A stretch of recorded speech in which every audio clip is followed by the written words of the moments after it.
नमस्कार दोस्तों, मेरे चैनल में आपका दोबारा स्वागत है। पिछली वीडियो में मैंने आपको बताया था नेचुरोपैथी क्या होती है और उससे क्या क्या अनेकों लाभ होते हैं। तो इस वीडियो में आपको मैं ये बताना चाहता हूँ कि नेचुरोपैथी जो है, मैंने आपको पिछली वीडियो में बताया था, वो बहुत नेचुरल तरीके से मिट्टी, जल, वायु और जड़ी बूटियाँ जो अलग अलग प्रकार की जो हमें नेचुरल तरीके से मिलती है, उस तरीके से जो इलाज होता है प्राकृतिक तरीके से, प्रकृति का जिसमें इन्वॉल्वमेंट रहता है, उसको हम प्रकृति या इंग्लिश में आपको नेचुरोपैथी बोल सकते हैं, अंग्रेजी भाषा में जो आप समझ सकते हैं, उसका बेहतरीन इलाज और उसके बारे में मैंने बताया था। इस वीडियो में आपको मैं बताना चाहता हूँ कि जैसे आप नेचुरोपैथी के बारे में जानते हैं, यह बहुत पुरानी सभ्यता से जुड़ी हुई है। हमारे हिंदू ग्रंथ, हमारे पुराणों में, वेदों में इसका अच्छे से इसके बारे में दिया गया जानकारी है, जो आज भी आप लोग कहीं भी लाइब्रेरी में या इंटरनेट में, गूगल में, कहीं भी आप इसके बारे में जान सकते हैं। नेचुरोपैथी के बारे में आपको एक चीज़, बड़ी विशेष बात ये बताना चाहूँगा कि आप हमारे जो फादर ऑफ नेशन हैं, जो महात्मा गांधी जी हैं, उन्होंने स्वयं इसके बारे में बताया है। उन्होंने खुद इसको अपने जीवन में, पद्धति में जोड़ा है। उनका कहना है, उन्होंने कहा है, मतलब एक समय पे उन्होंने भी इस चीज़ के ऊपर बहुत जानकारी, बहुत शोध करा और अपने जीवन में लाने के बाद उन्होंने बोला था कि जल, वायु तथा जो हमारा अन्न है, जो इंसान इसको अच्छे से, इसके परिणाम, रिजल्ट को जान सकता है, वही इसके इलाज का अच्छे से अपने जीवन में उपयोग कर सकता है और एक स्वस्थ जीवन जी सकता है। क्योंकि उन्होंने खुद इस चीज़ को, स्वयं को अपनाया और उन्होंने इस चीज़ को अपने अनुभवों को हम सबके सामने प्रस्तुत किया। तो आप जान सकते हैं, जब इतने बड़े महान व्यक्ति भी इस चीज़ की वैल्यू को समझते हैं, तो हमें भी इस चीज़ के बारे में जानना बहुत अधिक है।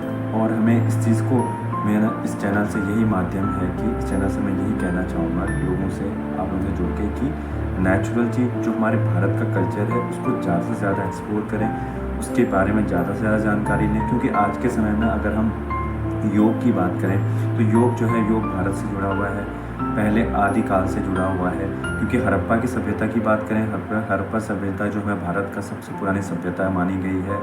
इससे पुरानी सभ्यता कुछ नहीं है, जिसको आप इंडस वैली सिविलाइजेशन आज के समय में पढ़ते हैं। और उस समय में भी आदि योगी जो हमारे शिव भगवान भोले बाबा जी थे, उन्होंने ही सबसे पहले योग का आरंभ इस धरती में किया गया है।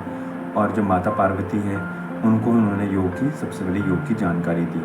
वो हम आपको अलग वीडियो बना के बताएंगे, जिसमें उन्होंने शिव संहिता में, जैसे उन्होंने बताया है, और बहुत सारी, जैसे गृहिणी संहिता हो गई, बहुत सारी किताबें हैं जिसमें आप लोग योग के बारे में जान सकते हैं। तो मेरा यह कहना है कि जब आज के समय में अंग्रेज़ हैं, जो फॉरेनर्स हैं, जो बाहर के लोग हैं, अदर कंट्रीज़ के हैं, वो लोग योग को अपना रहे हैं। उन्होंने अब योग की वैल्यू को समझा है और वो अपने योग से जुड़ी हुई यहाँ भारत से सीखकर योग को अपने देशों में फैला रहे हैं और जानकारी लेके उस पर शोध कर रहे हैं और अपना नाम प्रिटेंड कर रहे हैं कि उनके द्वारा ये सब किया गया है। लेकिन आप लोग सब जानते हैं, ये भारत की सभ्यता है। तो मेरा यही कहना है कि अगर भारत की सभ्यता है, तो उसका उपयोग क्यों ना भारत में किया जाए, क्यों ना उस चीज़ को भारतीय लोगों को उसका अनुभव करके उसी के फ़ायदे और उसी के मेडिसिन यहीं अवेलेबल कराए जाएँ। क्यों बाहर के लोग यहाँ से आके यहाँ का ज्ञान लेके अपना नाम करते हैं?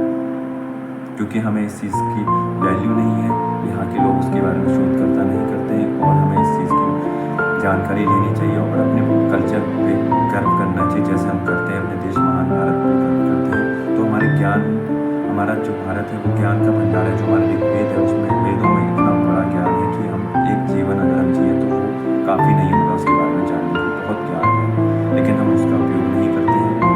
चलिए हम अभी उस चीज़ के बारे में बात करेंगे। नेचुरोपैथी के बारे में हम बात कर रहे थे पिछले वीडियो में, भी मैंने कहा था। तो नेचुरोपैथी जो है, वो एक खुद में ही एक प्राकृतिक से जुड़ा हुआ इलाज है। इसको आप घरेलू उपाय भी कह सकते हैं। एक स्वदेशी है ये, अपना देसी, अपने घरों में इसका इस्तेमाल करें। गाँव में भी आपने देखे होंगे कि प्राकृतिक तरीके से जो बुखार वगैरह होते हैं, वो लोग नेचुरल तरीके से, हम लोग आज भी, आपने रामायण में भी ये देखा होगा, सुना होगा, पढ़ा होगा कि जो खुद स्वयं हनुमान जी थे, वो लक्ष्मण जी की जान बचाने के लिए उन्होंने हिमालय से संजीवनी बूटी का उपयोग करा और उनके प्राण को बचाया। तो आप समझ सकते हैं कि नेचुरोपैथी कितना बड़ा एक सब्जेक्ट है। चलो नेक्स्ट वीडियो में आपको इसके बारे में जानकारी देंगे। धन्यवाद।